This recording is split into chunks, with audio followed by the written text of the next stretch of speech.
arts. As the title suggests, we're going to be taking into account an expanded understanding of literature and considering other forms of art, such as readings of public spaces and the photograph, and their ability to construct narratives alongside literature.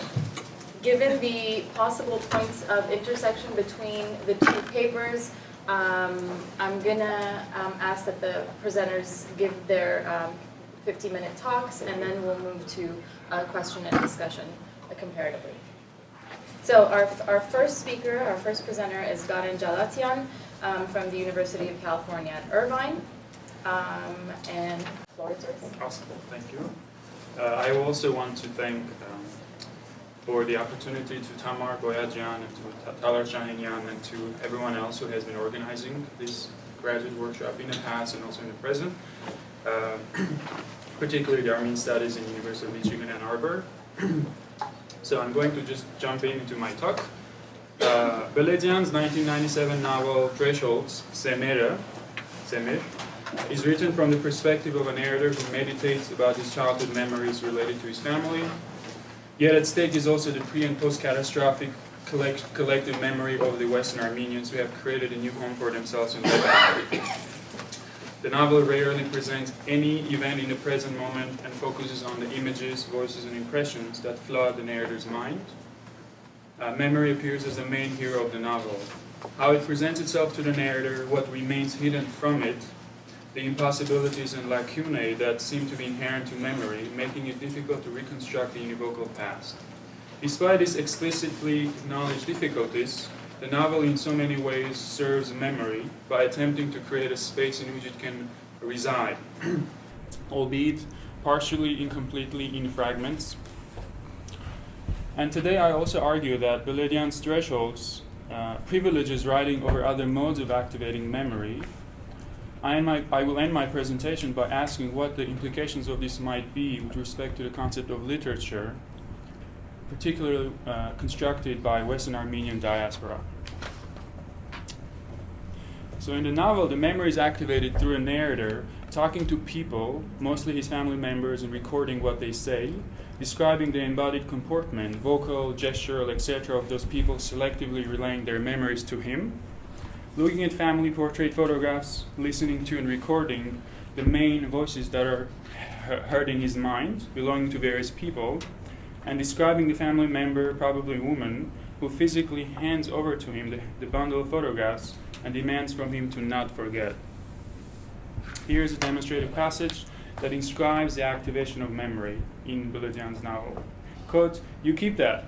And do I keep the traces of this community? Do I complete its unification or dispersion, like the last words of an exotic tribe are confined by a last witness to a notebook which ends that language?"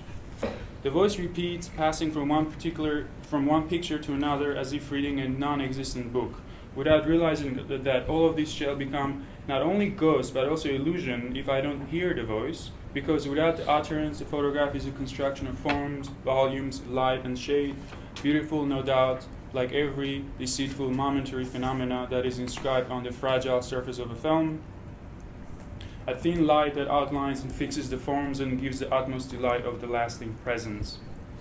But the photograph, a naive thought maybe, is worth nothing without memory, or without the least determining indication. The image, no matter how much I perceive it as universally lasting, stays aerial, unassumable, and without the import of inventing a narrative. And without memory, how to imagine and construct a rapture of being.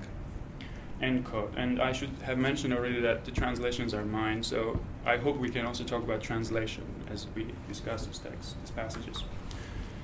The second point that I want to make here is that accessing memory through voices while looking at photographs and recording the memories in writing are highly problematized in the novel. The narrator notes that he knows that he could simply destroy the gift, the bundle of photographs, and reject the responsibility bestowed with it, turning towards a new dawn that requires so much enthusiasm and effulgence, quote unquote. He uses these words. He refuses to destroy the heritage, but sees a difficulty in accessing the inherited past. Here is one passage that outlines some of this difficulty. Quote, "You didn't exist yet. When I didn't exist yet and they did. Whenever they wanted to take a photo, they went and sat before the photo camera, straight, final, they waited patiently. As always, with the determination of those who know how to last, who are always intent on leaving something for others and find this important. As a bequest, or more accurately, as fortune and misfortune, at times giving them a misplaced responsibility towards the given and the giver, and at the same time imprisoning them in that promise. End of quote. As we can see, at stake for the narrator is transmission of heritage through memory. He acknowledges that such a transmission is not a seamless, unproblematic act. On the contrary, right away the narrator characterizes transmission of heritage through a double bind. What the survivors leave behind, the heritage, the bequest, is ambivalent. It is both a fortune and misfortune. In Armenian, it's ambacht yev ambachtutun, a blessing and a curse, also another possible way of translating. The narrator calls the responsibility bestowed by such a heritage misplaced, enterré, and thinks of it as imprisoning the receiver. He continues, quote, I did not exist, and this prior time I imagine with difficulty. It cannot be mine. I can never enter there unless only as a self-entry. That time which is not time, but only history in which there were others, with their names, with events and episodes constituting their life. Birth, baptism, childhood, youth, wedding, children, then slow maturing and old age, like on the painting in which I saw at the time the 7 stages of life, each one with different coloration, from a carefree child to a moribund old man, whose gaze was turned back, giving to the image a hermetic closeness. End of quote. The narrator asks, how can one enter a time that was before one's own? This is why I have been using the term access with respect to memory as a key relation term. It is the narrator who conceives it as an entry. The moment the narrator imagines that time, he enters into a solipsistic space resembling to the hermetic closeness, amra pag gotutyun in Armenian, of a painting known to the narrator. The problem for the narrator is not so much the absence of traces, photographs, voices, people, but their inability to construct a reality that has referential powers. Transmission of heritage through memory seems to be an imposing, in parentheses I say necessary, but also an impossible task. Thus, we should not think of Boyadjian's novel as simply transmitting cultural heritage. I stated at the beginning that the text gives space to memory. Now I want to elaborate by complicating this point. Since it is impossible to capture memory in writing, Boyadjian's novel can be thought of as a space housing the failures of memorial transmission, and as failing to create a space for memorial transmission. Such a problematization of voice, image, and writing is found, in some significant ways at least, in the way in which post-catastrophe Western Armenian literature, and more broadly trauma studies and post-structuralist thought, has described catastrophic history, while at times also conceiving history as catastrophic. Regarding this antenatal time, the narrator further states, but I'm not on its this antenatal time's trajectory. But am I not on its trajectory? It carries me without my knowledge, and it's perhaps because of this it always stays the future to be constructed. Thus, the narrator acknowledges the difficulty of imagining an antenatal time, attempts to do so nonetheless in generic terms, as we saw in the last quoted paragraph, and sees this time before his time as having the force of constructing futures, of being able to shape the continuously evolving present. In one instance, ventriloquizing, and ventriloquizing is a very important element in these writings, the narrator writes, quote, take a pencil and write. I don't understand why I should write. She can't write. She can only tell. She barely takes up the role of the narrator. She must flourish the edges of the photograph with the embroidery of her speech, like she likes to do, to jump from one to the other, to turn it page by page, glad, sad, happy, impetuous, but never indifferent. Right, lest they be forgotten. Yes, it is easy to think that they are not forgotten by writing. As is her opinion, she believes that I am recording the facts. Yet it seems that writing is necessary so that the unstable, moving faces, events, places, and especially names that mingle with one another ceaselessly and waver in durable oscillation will be filtered and condensed, becoming definitely real, complete, objective, final, as this or that utterance, like a dead person, is inherited to us, cannot be subject to change, stays what it is. End of quote. Here, albeit obliquely, I argue, writing is given a privileged status. It is thought of as at least creating the appearance of giving a bit stability to the memory that is inscribed in and through it. In other words, the narrator acknowledges the operation of a difference, this is kind of a technical theoretical term, in the inscription of conjured memory in writing.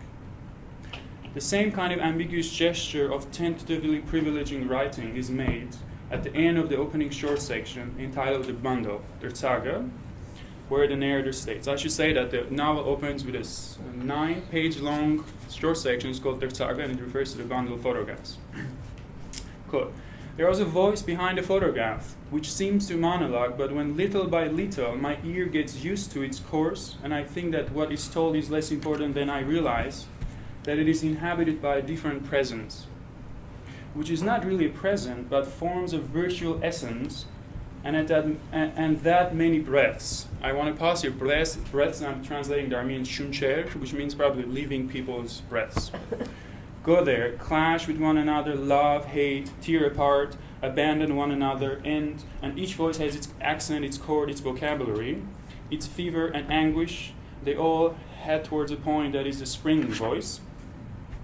Emancipated from someone's or another's personality, turn into neutral utterance, which inadvertently gives depth to my life, and on which my hand writes anonymously, perhaps a palimpsestic writing, whose master I am not anymore.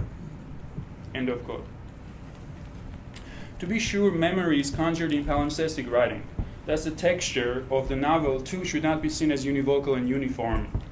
Yet it is not precisely this kind of writing that is being privileged in being asked to welcome memory into its heterogeneous space, while photographs are not allowed to be conceived in the same heterogeneous manner to carry out the same impossible task of hearing and transmitting memory. So this is the contentious question that I want to ask to the novel. Above, I argued that the text of Boyadjian's novel, novel's opening section, obliquely privileges writing when it comes to transmitting memories. Even though a novel is largely constructed around descriptions of photographs, that it opens with a 9-page, relatively short section entitled Der Tage, the bundle, referring to a bundle of antenatal family photographic portraits, that the narrator even endows a bundle of photographs with a certain life trajectory, as if they have agency by describing them in strong terms as carriers of memory. Even though all of these things happen, the novel contains no photographs, not even fragments or details. Would the inclusion of photographs in the pages of the book create associations through the perceptions of the reader that would vie with the memory that is being so meticulously captured, and I ask in parentheses, saved, in writing? Would the presence of photographs tarnish, scare quotes, introduce, provoke foreign elements from the reader to memory laid to rest, and pun intended here, in writing?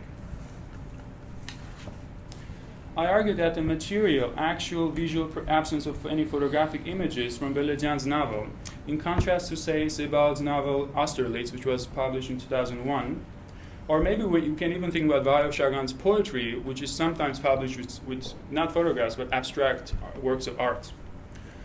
I argue that this absence of photographs in Boyadjian's novels exacerbates this unnecessary privileging of writing when it comes to activation of memory. As we already saw, the voices heard by the narrator and inscribed in writing, and the photographs attempt but necessarily fail to transmit, hence save memory. Yet to more fully reveal this failure, but both need to be included, put next to each other, juxtaposed. They are both traces, and by that I mean photographic activations of memories, and writerly activations of memory. They are both traces, albeit of very different kind.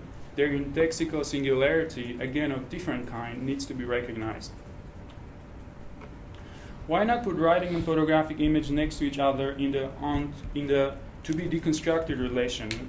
Does the photographic image in this case threaten the edifice of language and the institution of literature, especially in the case of post-catastrophe Western Armenian language and literature?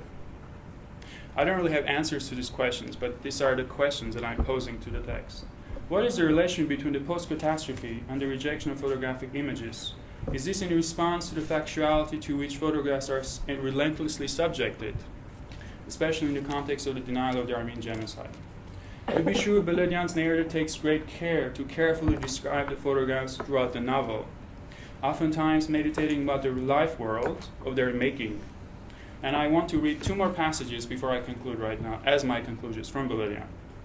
So, quote, I continue to listen when, look, she says, I don't know who took all of this. Who, really? Since most of the photographs do not have an author, from the oldest to the newest ones, they don't carry any signature. Some are the uncouth work of various ordinary neighborhood photographers. Others must be coming from Sedo. Sedo Emi would photograph with his old antediluvian machine peasants visiting the city from villages, people living in his city.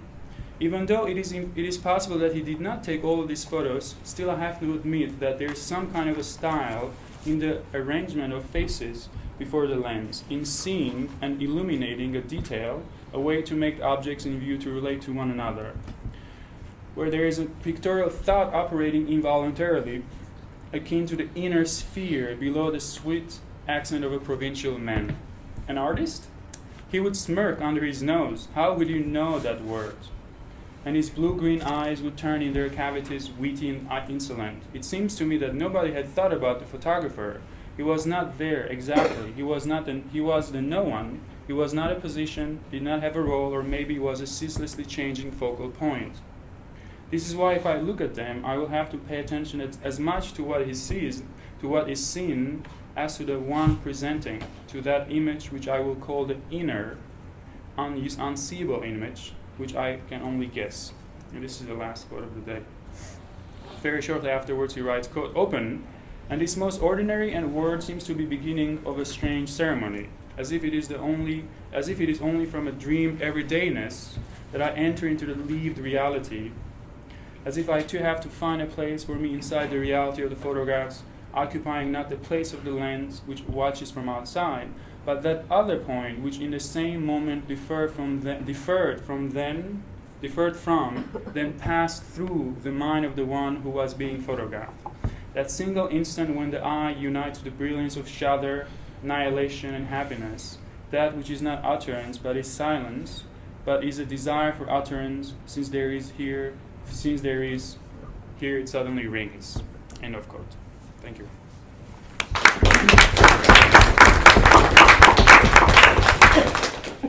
Thank you, Gordon. Our next speaker, our presenter, is Alatin Charikja from Leiden University. His presentation is entitled Revisiting the Armenian Genocide in the Public Space at Istanbul.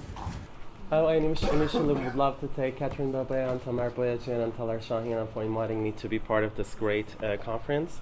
And my presentation today will talk about the public memory within Taksim Square, an installation of Turkish contemporary artist Ayşe Erkmen, and how the installation and contemporary artwork is related to the public memory and what gets out of this intervention to the space. The collective amnesia about the Armenian genocide and the loss of the Armenians has been a lingering issue in Turkey. Instead of memorializing the catastrophe, muting the debates about it has been an active policy of the Turkish government so far. On the other hand, recently there have been artistic commemorations produced outside the sphere of what is officially sanctioned in the Turkish society, which seek to commemorate the catastrophe. For instance, Ayşe Erkmen, Tayfun Serttaş, and Kutlu Ataman are 3 of the few contemporary artists whose works have dealt with the catastrophe in modern Turkey. I argue that contemporary art projects provide an important window into questioning the official war narratives in Turkey. Thus, this paper aims to begin to fill a gap in modern Turkey by examining the art project of Ayşe Erkmen, which is titled Two Siblings, İki Kardeş in Turkish.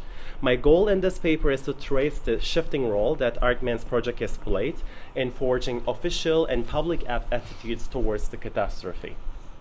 So these are the quests. With this in mind, I will explore how her project contests the celebrity record offered by the Turkish government through its silencing of the debates about the catastrophe. Moreover, I will analyze how her project has resisted and challenged the conventions of the remembrance of the genocide in modern Turkey. During my analysis, I will raise certain questions such as what kind of representational strategies does Erkmen adopt to challenge the official narrative about the past? In what way does her project complement, undermine, or criticize the official narrative of the Turkish history? And finally, how effective is her project in terms of generating a new remembrance against Turkey's amnesiac relationship with the catastrophe? So first, in the first section of this paper, I will provide brief information about Erkmen and her project titled Two Siblings. I will show images of the installation. And next, I will analyze the two important public spaces, Taksim Republic Square and Harbiye Military Museum, around which Erkmen has unveiled her project. And finally, I will address whether Erkmen's work fosters a new ways of remembrance in the urban memory of Istanbul or not. So this is the project. It's called Two Siblings, İki Kardeş in Turkish, and those posters in advertising boards were unveiled in front of Taksim Republic Square, and also you're gonna see this is the part of the project. This is again in Taksim Republic Square, and also in front of the Harbiye Military Museum. The tension between the public and private sphere is what shapes the works of Turkish contemporary artist Ayşe Erkmen. Central to her work is the question of intervening to space and adding new dimensions to that environment. Erkmen was born in her grandmother's Simpatyan apartment on İstiklal Avenue next to the Lycée de Galatasaray in 1949 in Istanbul. She has gained an international reputation with her site-specific installations that alter the perception of time and space. Erkmen's grandmother, Hermine Sedat, was an haute couture designer whose atelier was visited by the most stylish women of Istanbul. Erkmen not only spent a joyful childhood with her grandmother, but she was also deeply influenced by the experience of Hermine as an Istanbulite of Armenian origin. This politically fragile identity of her grandmother was the central issue in Two Siblings project, unveiled in 2007 in Istanbul right after the assassination of Hrant Dink in Istanbul. It was a part of a group exhibition named The Art Street Moved to the Streets, and 4 posters. You see right now 2 of them, one of them this one, this is the second one, and again this is the one in front of the Harbiye Military Museum, and this is the 4th one. So 4 posters, each 171, 115 centimeter, were at 2 locations of Istanbul in double-sided advertising boards. One features a woman, the other features a man, incorrectly designated as untitled in the Turkish text beneath the photos. The work in fact bears the title Two Siblings, İki Kardeş. Both posters had an inscription with place names attached at the left top of the posters. Istanbul was written on the light gray poster, portraying a woman in her late 40s in half profile. On the other hand, Khartoum signified the green lighted poster of a smoking man with mustache. The people depicted are close relatives of the contemporary artist Erkmen, her grandmother Hermine Sedat, and the brother of Hermine. At the age of 16, the brother of Hermine was sent into exile to Khartoum in Sudan to be saved from the catastrophe. The father of the siblings was executed during the genocide. Thus, sending the son to Khartoum to Sudan was thought to be a preventive measure to save his life. As a result of this forced migration, these siblings were torn away from each other. Istanbulites at first couldn't picture Hermine and her brother at the first glance, but the colors of the photographs could give them an idea that these portraits were not of contemporaries. And normally these advertising boards are used for the commercial ads of major fashion brands or cosmetic brands, so it was something that the inhabitants of the city were not used to seeing. However, for the project of Erkmen, the posters were shown on glass advertising boards and they were illuminated at night, like in here. The locations chosen for installations were Taksim Republic Square and Harbiye, but why has Erkmen chosen these public spaces for the realization of these iconoclast works? So let me give further information regarding what these specific spaces mean for the Turkish nation to read Erkmen's intervention to these locations accurately.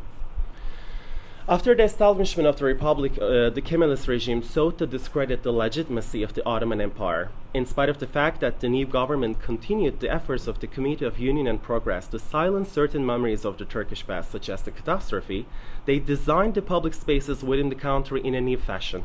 Since the Kemalist dictatorship imposed a new identity for the country, that also meant the beginning of a new memory engineering within the country. The first tantamount example of this monopoly over the memory was crystallized by the selection of Ankara as a new capital. In opposition to Istanbul, which had served as the capital of the empire for almost 5 centuries, Ankara did not bear any significant marks of Islam in Ottoman times. Since Kemal aimed to sanitize the Ottoman past of the country, he became the architect of organizing memory engineering as the author and as the authority of the new republic.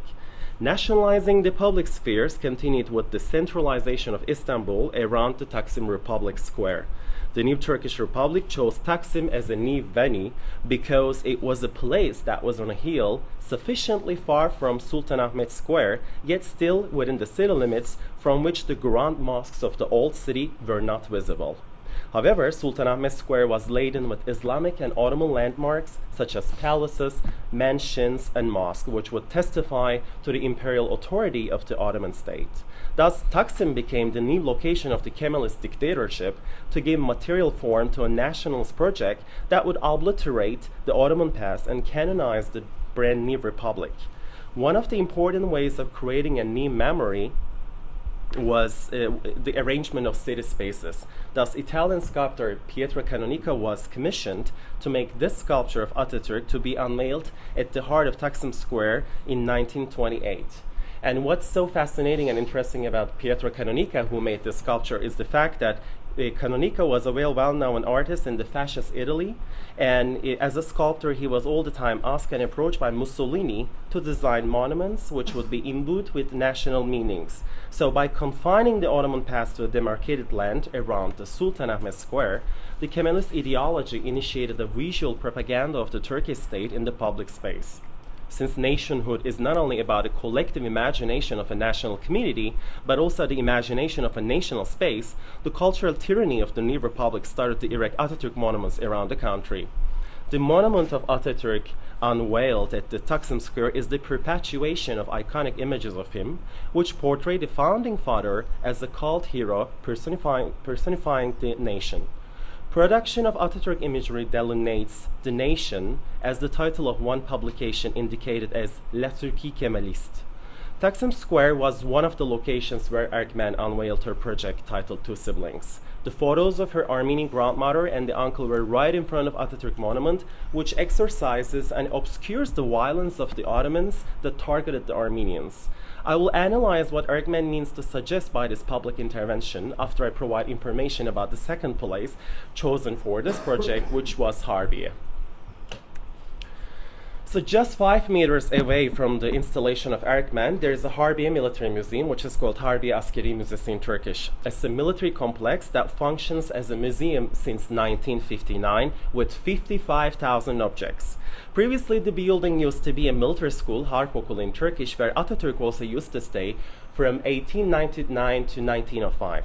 The exhibition halls of the museum dedicated to the First World War are decorated with the pictures of Enver and Cemal Pasha, who were the architects of the Armenian genocide. The museum also displays the blood-stained shirt of Talat Pasha, which was brought here after the assassination took place in 1921 in Berlin. Besides, inside the museum, there is a traditional Janissary band, Mehter Takımı, and they give concerts daily, and those are the concerts of traditional marching music in military forms. The band sings in Turkish, forward, forward, forward, the soldier of the Turk never draws back, from right to left, from left to right, pick up your flags and march towards your enemy. And at the ceiling of the concert hall, while we periodically and daily see the performance of this Janissary band, there is a quotation of Ataturk which says, "Nations who are unaware of their history are obliged to die out." Thus, the museum serves as a memory space that disseminates the claims of the Turkish states about the genocide and the past. It venerates the dictatorial triumvirate, Enver, Cemal, and Talat. It provides the Armenian questions as fait accompli, and it towards the memorialization of the catastrophe. After having provided information about the historical and spatial importance of these locations chosen by Erkman, I will now try to see credible responses to the question of how Two Siblings deals with the competition between lossy of memories in Istanbul.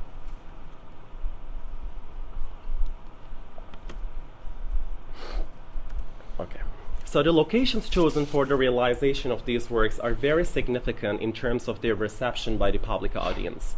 Let's start by analyzing the importance of Taksim Square for the selection as the location of Erkman's project. Two Siblings was centrally located in a highly trafficked area of Istanbul, filled with screeching cars and buses in Taksim Square. These posters were not secluded in a park or promontory. The fact that they were situated at Taksim Square can be taken as a violation of decorum because they stand where the heart of the city beats. With these posters, Erkman intervenes in public space to the most crowded square of Istanbul, where every day thousands of people walk by or pass through to use the public transportation on the way to their works or home. It's an important transportation location for the inhabitants of the city due to many connection lines situated at the square. Given the denialism of the catastrophe in Turkey, this violation of decorum also implies the examination of the post-war narratives and challenging them by raising new questions. In result, this intervention of the contemporary artist invites the weavers and the passers-by and the spectators to invest them with new meanings. It would be suffice to make two readings about why Taksim Square has been chosen by the artist. The first one is related to the importance of Taksim, and the word Taksim in Turkish means division and partition. The water used for the city is distributed in this part of Istanbul, that's why it's called Taksim. Two interpretations would suffice to elaborate on the meaning behind choosing Taksim as one of the settings of Two Siblings. First one is about the separation of the two siblings as outlined by Brigitte de Kölle in her book. Since the brother of Hermine was sent to Hartum, his forced migration separated the two siblings from each other. Hermine stayed in Istanbul, whereas her brother had to move to Sudan to escape from the genocidal campaign of the Young Turks. Thus, like the name of the square, which means division and partition, the work of Erkman also points out a separation, transition, and a major shift for the Armenians of the Ottoman Empire. Another interpretation of the location of Two Siblings concerns the Republican past of Turkey and its attempts to eradicate the brutal chapters of the Ottoman Empire from the collective memory of the Turks. Taksim Republic Square is the key location of Istanbul, where a huge monumental heroic monument of Atatürk commemorating the establishment of Turkey in 1923 is situated.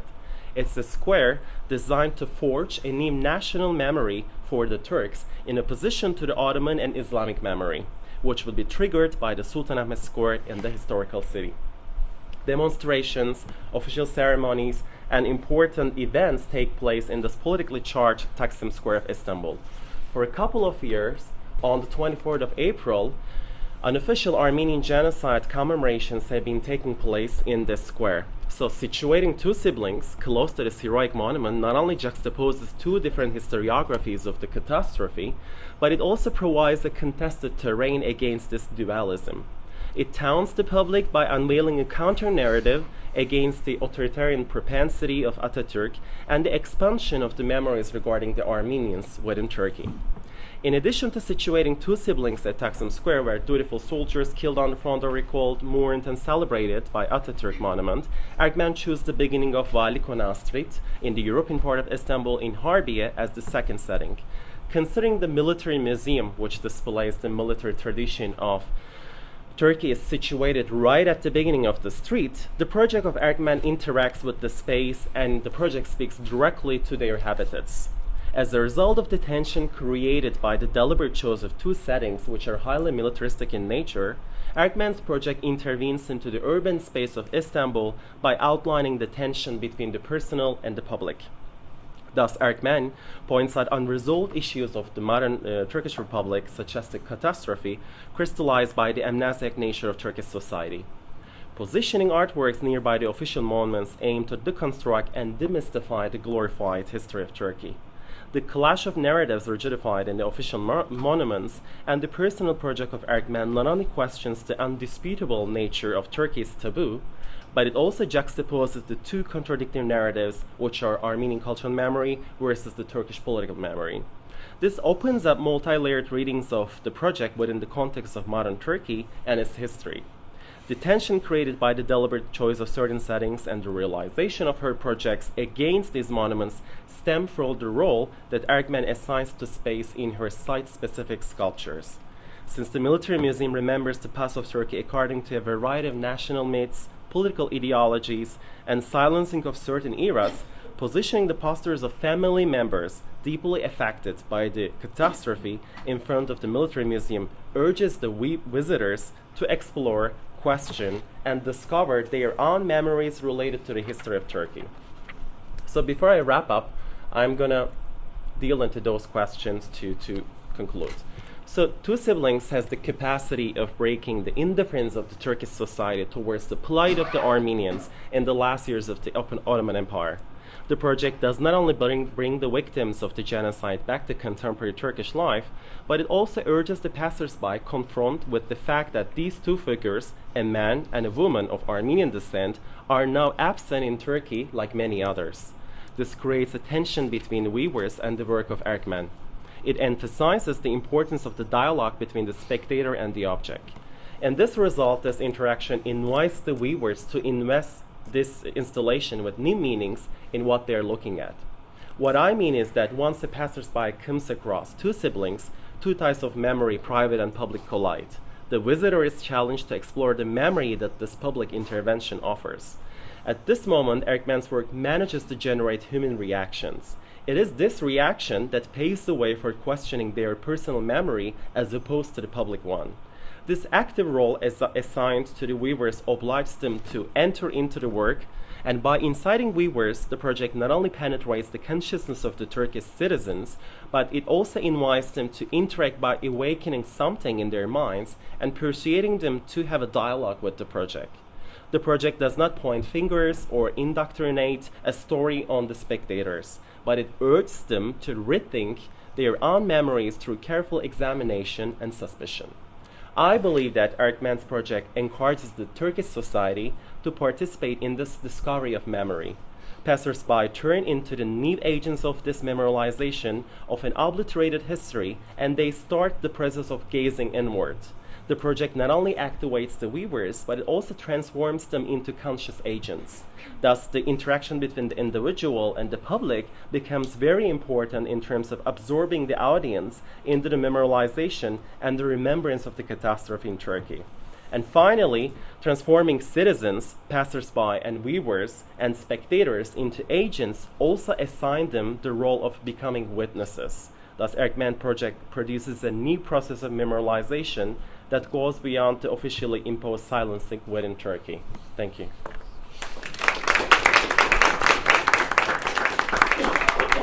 Thank you, Gauden and Alex, for these exciting presentations. So what I want to do now is, I do have a few questions. They're not sort of fully developed questions, but I want to work through them, pose them to both of you, and then hopefully we can start a discussion and open it up for further questions and comments. So first, I'm going to sort of work backwards from Alex's paper to Gauden's. My first question to you, Alex, is the first question is really sort of a simple, basic one. I'm wondering whether the more recent sort of series of demonstrations at Taksim Square surrounding the issue of Gezi Park have in any way reframed our approach or to this space, this public space, because at least in sort of the West's eyes, it's now when we hear of Taksim Square, we associate it with, or we think of it as a space for dissent and dissenting voices. And your reading was projecting or reading it as a Republican, the space of the state. So that's just one quick question for you.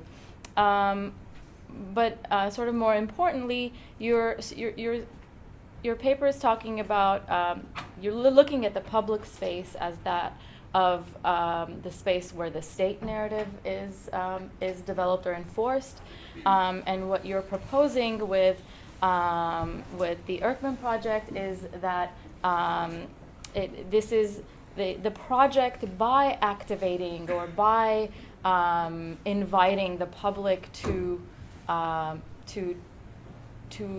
take a look at private, you called it personal at some point and private at some point, private memory, to then offer an alternative narrative to that. So my question here is, how do these this set of photographs allow the passersby to access private memory? I'm wondering if you can elaborate on what you mean there. Whose private memory are they accessing? What is this memory that they're accessing? What kind of memory is it?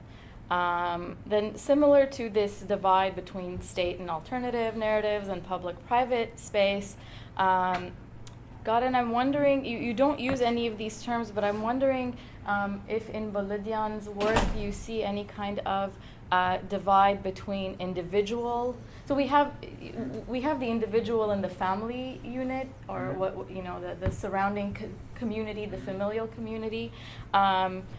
Do you see any kind of tension between personal and collective with regard to memory or narrative?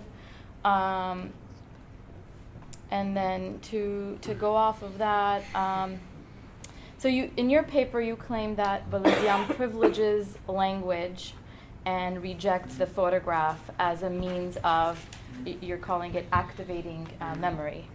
Can we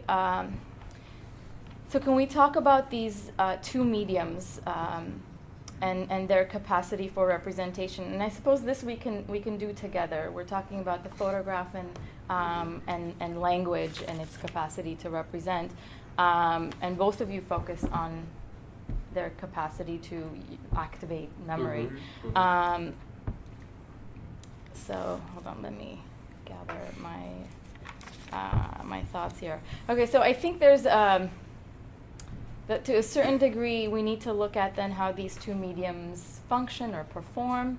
When we think of a photograph, very often we ascribe to photographs a sense of closure and a representation of something that is static. And when we think of language, we often ascribe to it a sense of interpretive openness, fluidity, etc.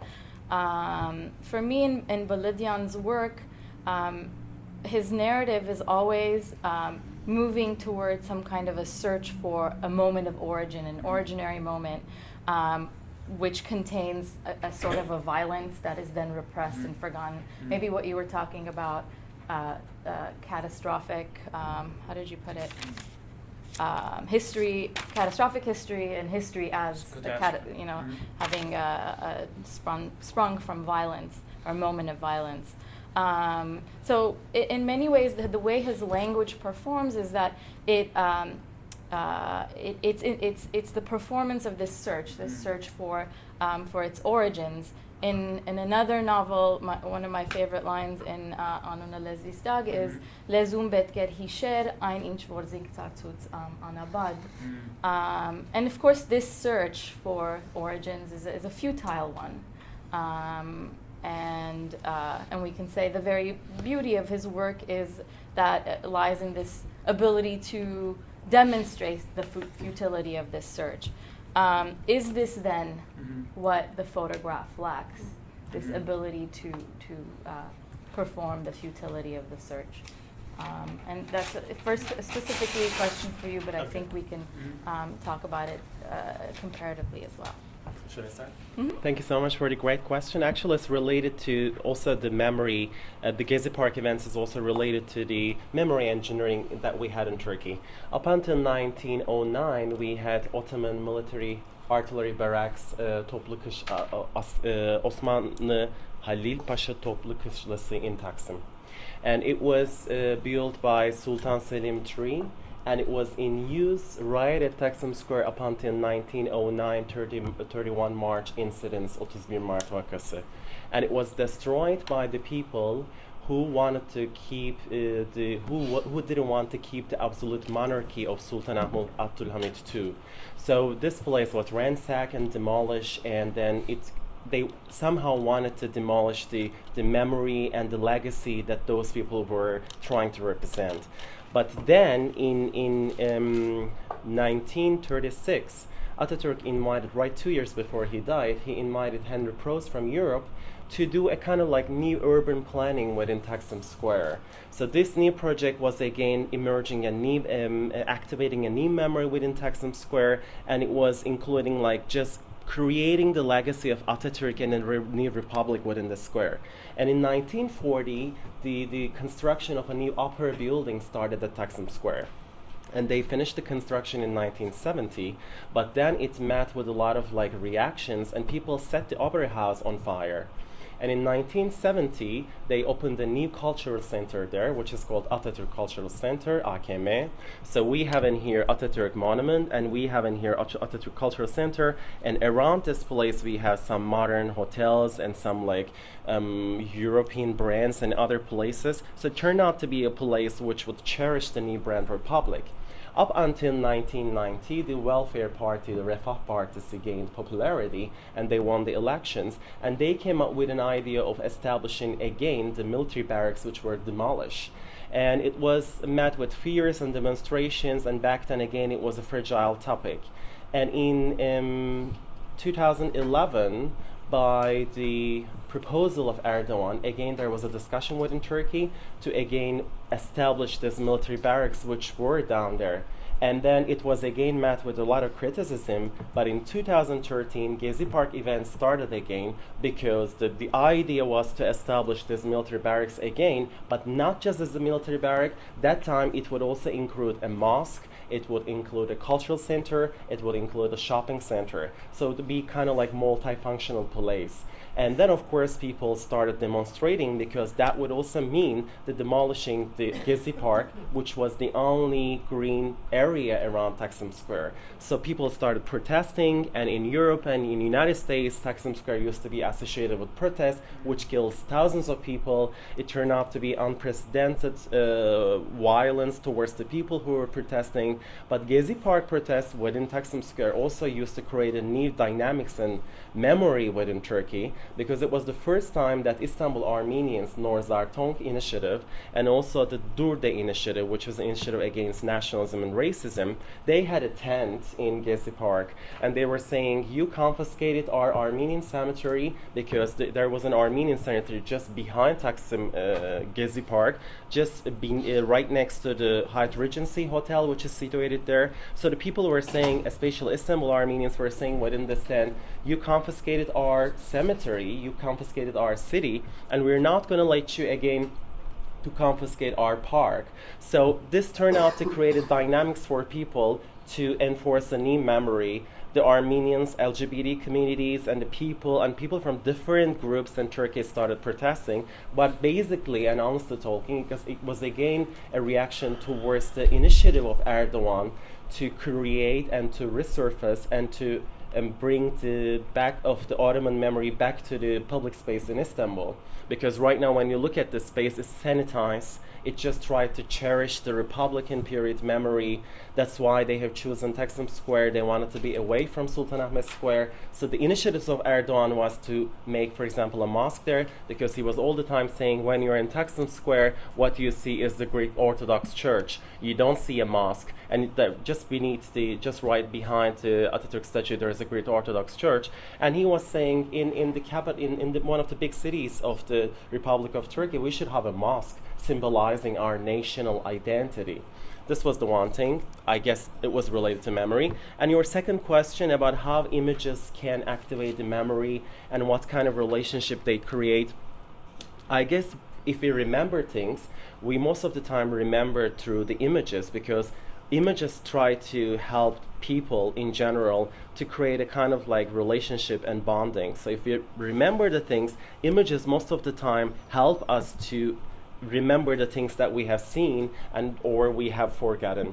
For example, Baronian in her article claims the fact that about the Armenian genocide and catastrophe, there are not many images circulating. So she was saying that what we can do, we can use the images as a kind of creating new prosthesis memory a kind of like creating memory through the absorption of the images into the realm of public memory. So those images can help people to create a new kind of memory about a history which has been forgotten, about a history which has been overlooked by the Turkish government, and about a history which is always seen as a fictional chapter of history.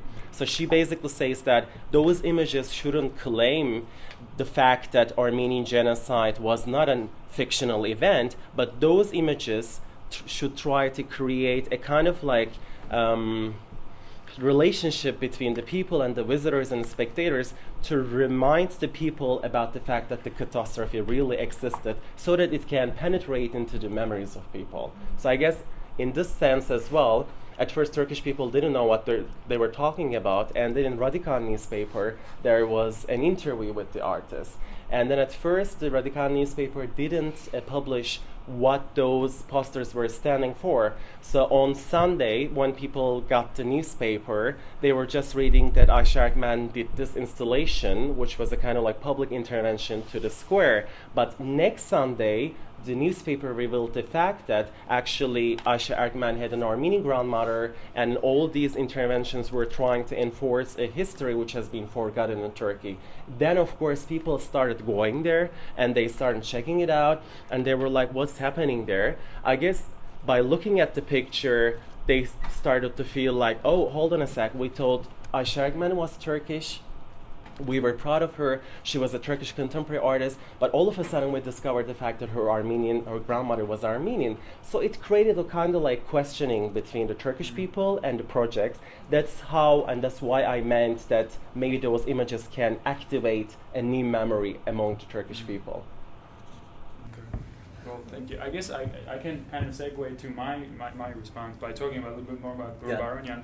In my mind, I have been in the last maybe 6 months or 8 months, I have been doing more research on kind of film studies, especially Atume Goyan and Boyadjian writes about Atume Goyan. And what's interesting, so I have been thinking a lot about the filmic image, and so I've been thinking about different kinds of images, and I have been thinking about the materialities and the substructures that support images in general. So it is kind of there is kind of this foundation that I have in mind when I talk about images in Boyadjian, trying to see where he stands, as it were, within these kind of possibilities of images. I was very surprised that images were absent, but I want to clarify that I think there are many, many reasons why Boyadjian would want not to put any images in the novel, even though this novel, specifically Semer, Thresholds, revolves around images in so many ways. In other words, more specifically, images are what trigger the memory that is being described in the novel, or at least to begin with, something like that. So, image is absent, you mean a real image? Yes, I mean actual photographic within a novel. It's a strange idea, Karen. Yes, it might sound strange. Can I yes. say something to that? First of all, just the two papers I think are great and really speak well to one another. But I think we need to think about what the photograph does, right? Yeah.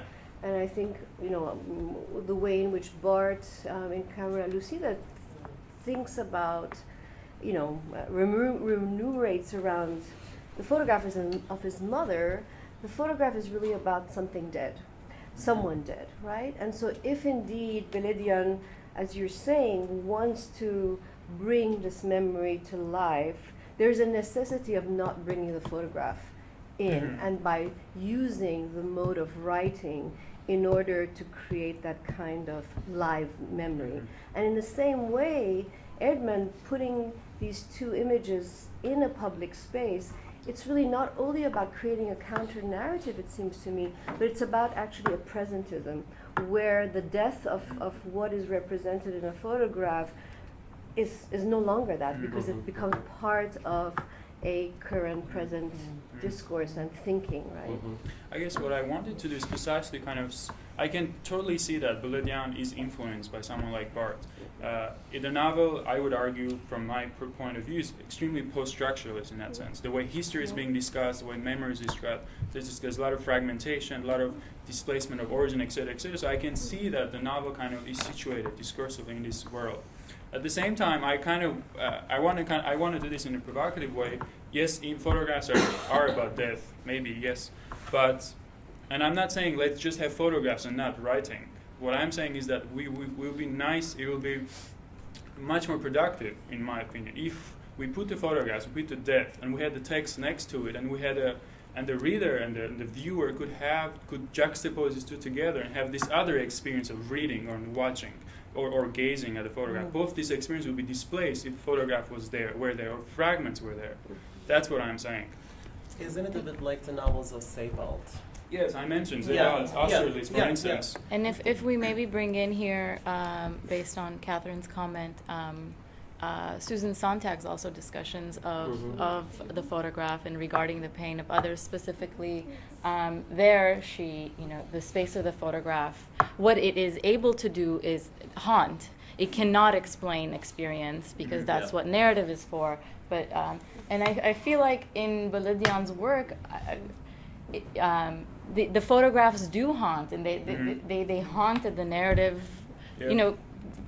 Not even after this particular novel. It's not like the photographs go away. There is no real rejection of the photograph. Yes.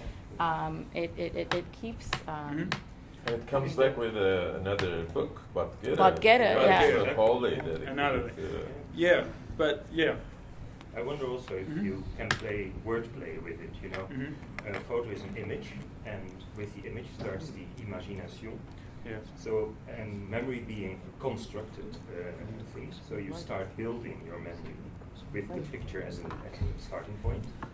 You don't need the picture. And as you say, the picture is always there because the novel begins with it. And so, but you build from it as a starting point.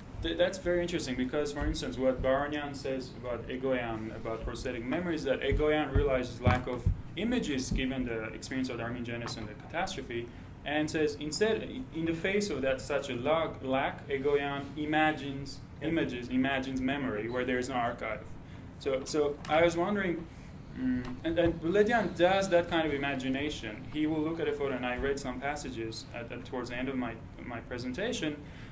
He will kind of take it as a point of departure and then imagine whatever he can imagine, knowing full well that the memory is not there. There's nothing to refer to, or in other words, as I said, the traces that are left do not have referential powers to dictate a reality in an unquestioning way to us. Parallels very well with what you said. It needed radical Yeah. to put Exactly. pictures Yeah. in motion. Yeah. Huffing and huffing here. So maybe, if I maybe I'll repeat myself a bit more. But I also am very interested in whatever you have to say in response to this. But in my opinion, literature has been kind of, maybe for its own reasons, Western Armenian literature has been imagined in a certain way as privileging writing in a certain way. And I saw this, I think, in Boyadjian, and I wanted to say, oh, maybe there's another way we can, something else that we can do. That's all. I'm just curious. No, go ahead. So Go ahead. You've had your hand was up before. Oh no. Well, just really quickly, when you were talking about the art installation, right? Mm-hmm. Well, first this is what was that first thing that the paper published before that second article a week later? What did they say about the exhibit? First, the Radika Sunday had an interview with Ayşe Erkmen, and because it was an installation and exhibition that was done as a part of the group installations and the other exhibitions we had in public space, they just had an interview with her about her intervention and about what she would add to this exhibition. Yeah. But it was not directly talking about like her personal family history or the other stuff. And then next week again they had a coverage about Ayşe Erkmen, and Cem Erciyes also wrote down an article about Ayşe Erkmen. Then there she talked about the fact that her grandmother was an Istanbulite Armenian, and then it was called Two Siblings, and Istanbul and Hartum was also a weird thing for Turkish people to decipher, because Hartum does not have any connotation for Turkish people related to anything within our history. Right. And they read the second piece, which were explaining what Istanbul meant and what Hartum meant. That's exactly one of the things that's interesting. Like that, the quote that's laden with layers of irony of someone who doesn't remember their history in the country. Are obliged to die out. Exactly. So the one of the things that for your average passerby who's not reading any articles in the newspaper about the arts, just for your average person who's walking through the square, it kind of highlights history that's already been forgotten. They look at it, they're like, well, why Hartum? What is this, Istanbul? What does that mean? Yeah. And they walk by. Yeah. So it's sort of bringing to the surface, like, here's that sort of like blank spot. Yeah. So it's not, it's a really interesting kind of effect. Yeah, yeah.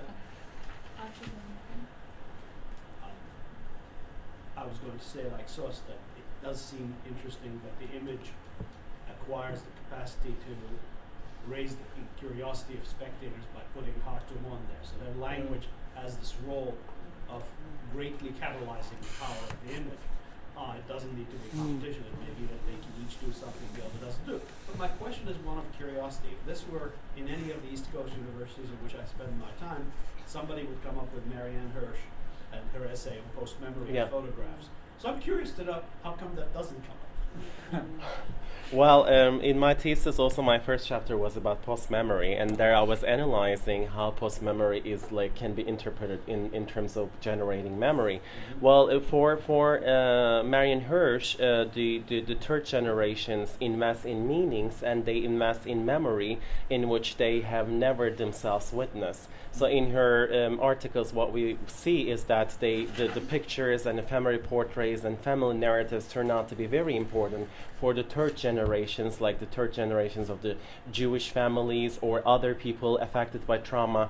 And they somehow establish a memory, and they start telling their memories as if what they have in their mind is really the memory of their grandmothers and grandfathers who survived concentration camps. Well, there is also a counter researcher, scholar towards Marianne Hirsch, and he's called Gary Weissman, and his book is called The Fantasies of Witnessing. And he calls and he criticizes Marianne Hirsch, and he says that, well, Marianne Hirsch believes that the people who have never attended concentration camps, who have never attended any kind of death marches, can really understand what it meant for the people to undergo this trauma. It's nothing but a fantasy. And in his book, Gary Weissman is also talking about one American Jewish family. The guy was born in New York, and when he was 17, he told his family that he wanted to visit concentration camps where his grandparents survived from. And then they went there, but the guy was very excited about the fact that he would come up with a history of his grandparents and their survival. But they went to concentration camps, they came across the sanitized history there. It has become musealized. I mean, he was amazed and he was shocked because what he had in his imagination didn't fit to what he saw. So based on this, and also based on the investment and the meaning, Gary Weissman always finds Marianne Hirsch in a kind of very fantasy way, and it's amazing that Gary was a PhD student of Marianne Hirsch. Yeah. You're welcome. Can we just go back to one of the images of the two siblings? Sure. Okay, either one will work. I'm just surprised that you almost completely ignore the image there. It's a portrait, right? Yeah. Just looking over the square, which is closely, uncannily reminiscent of the portrait of Atatürk that is hung in the same square, watching over the square itself. Yeah. That portrait of Atatürk,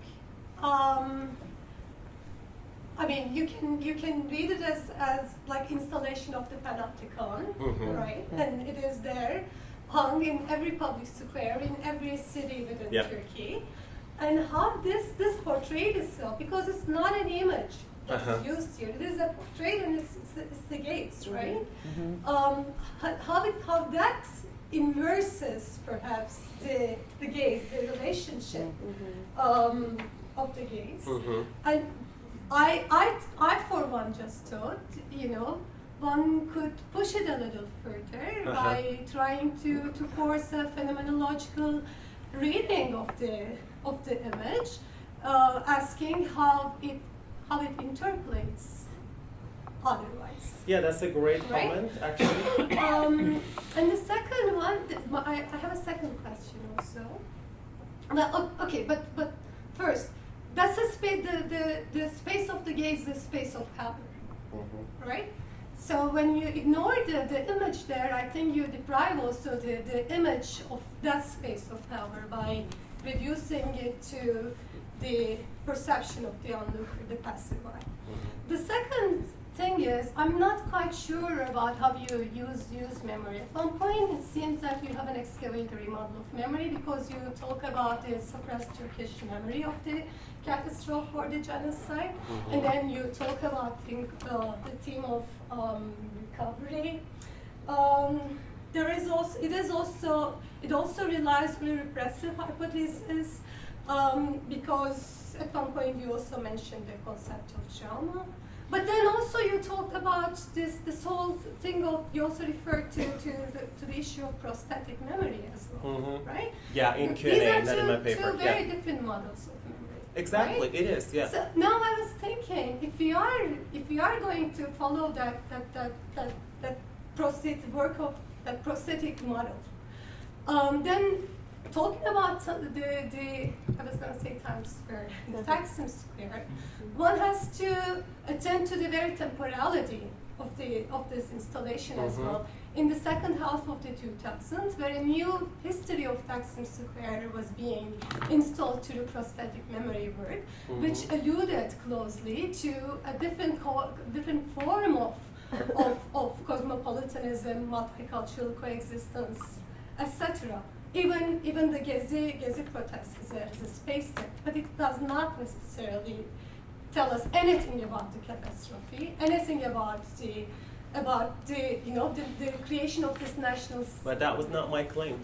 No, that is what I'm saying. Okay. Actually, I'm saying that these different associations, it's highly possible that they'll create other surface memories of Armenians that may not invite the onlookers necessarily to deal with that past, or claim agency vis-a-vis. Now, one can claim a knowledge of Armenians, develop a post-memory of Armenians through this space, but it may or may not have to do anything with the history or memory of the catastrophe. It may just totally do away with it. That's true, that can also be the case. But when we look at the installations within Turkey, of course, we always have the fact that it's relating to a historical chapter which is not openly spoken. I also looked at the Gegendenkmals, the counter-memory projects in Germany. And when we look at those projects, of course, we have another kind of frame because they are all the time framed as Holocaust memorial projects. And of course, the way passers-by and spectators engage and vote with those projects in Germany is totally different than the way passers-by engage with the installations or this kind of, let's say, iconoclast works within Turkey, because then the artists don't or cannot or don't want to relate it anyway to the genocide, and they leave it open to the readers and how they want to invest new meanings within those installations. Isn't that also a productive way for Turkey to reassess its history as a whole? Exactly. Seeing genocide as part of the whole problem. It's a problem. It is, addressed. Yeah. So in that sense, it is productive and not necessarily a dead end. Mm-hmm. Yeah. All right, we're out of time unless someone. Yep. Do you have a question or a comment? I Yes, just please. wanted to tell Theo that in Armenian imagination is Yerevagayutyon. It's a word which probably has been created in the 6th century, probably a calque of the Greek, and nothing to do with the image. It has to do with the phenomenon, with the manifestation. Yerevum. Yeah. And it needs some reflection. Why some languages create the word imagination with the image, others with the manifestation. It is not immediately linked to the problematic of the image in the novels and so on, but for itself, it's a matter of reflection. Yes. Number one. Number two, Karen, you astonished me with your idea of the absence of the image in Krikor's novels. It's everywhere in the novels, on the contrary. All the novels, without exception, are obsessed with the image, with the photographer. Number four. It's called the image. It's called the image. Batkere. Then it's not complete, your presentation, without reflection on what is said in the other novels about the images. Maybe nothing new is said, but maybe yes, something is said. You know that number 4 on the image precisely, the Seto, whom Seto you Emmi. mentioned here, Seto Emmi, who is the photographer. He is at the center of the novel. He really is also maybe at the center of the whole narrative, because Seto is the one who liberates the narrator from, who he makes him change the universe. He comes, thanks to Seto, to the civilized universe, the one that makes possible his speaking, which means that it makes possible his writing. The question in the novel, in Cricor's novel, you know, is the same as in Proust's novels. The general question in the 7 volumes is, how come that I became a writer? Comment suis-je devenu un écrivain, Proust? And Seto is the one who he was the trigger. He was the one who made him a writer. The photographer. And last remark, in the Batkere, it's the photograph. Because there is one which is missing. And in fact, it's also the search, the whole series of the missing photograph. And the missing photograph is a photograph of the father.